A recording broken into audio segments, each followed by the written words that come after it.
Pagpalang araw po sa inyo lahat. Nandito naman po ang Hiwaga ng Pangasinan.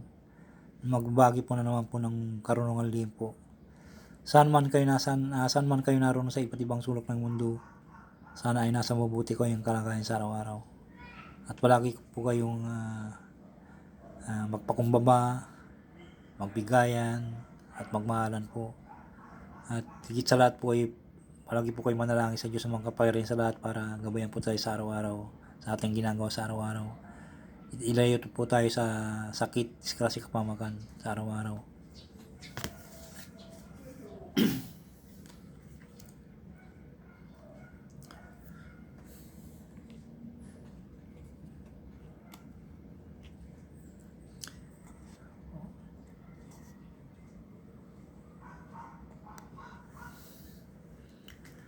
Ang babagi ko po ngayon sa araw na to ay bago ko po umpisan po ay sana po yung pakitulong po, pakisubscribe, pakilike and share, pakipollow na rin po aking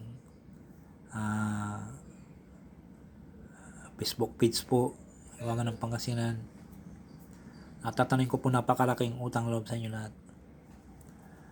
Ito po ay orasyon kung mag-iwan ng mga gamit upang di pakialaman po. Ito po ay napakabisa po ito, nasubok-subok na po ng buruan po na ito, nagamit ko na po ito. Narito po ang orasyon po. Sabarak, habarak, sarak, ulap. Sabarak, habarak, sarak, ulap. Sabarak, habarak, sarak, ulap. 3 beses po salin at isunod pong sabihin ito. Walang sino mang kukuha o gagalaw ng aking mga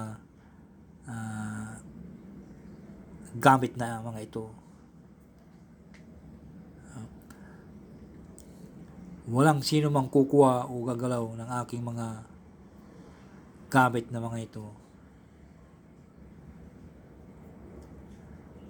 Ipo sa mga gamit ng pakrus po bago po kayo umalis ng bahay po.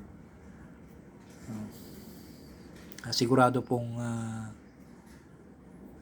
wala pong gagalaw, kahit sino man gagalaw. Kung may gagalaw po na magtatangka po sa inyong mga gamit po ay matitigal po. Walang sino mang kukuha o gagalaw ng aking mga gamit na ito. Yan po.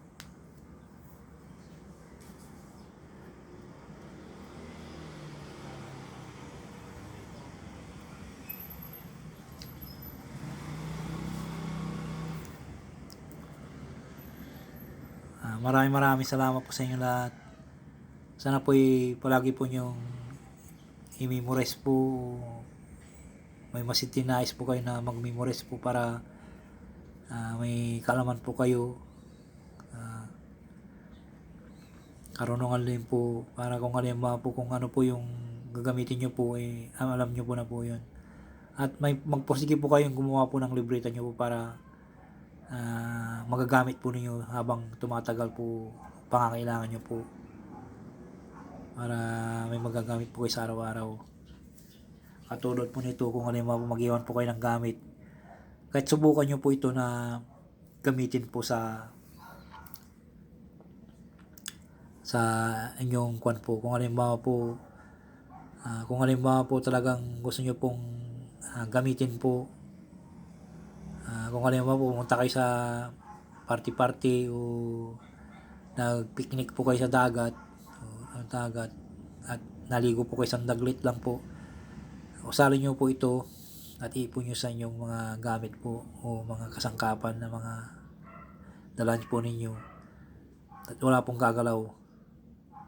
Mag-comment naman po kayo kung may gumalaw po. Maraming salamat po sa inyo lahat at paki-subscribe po. Maraming salamat po.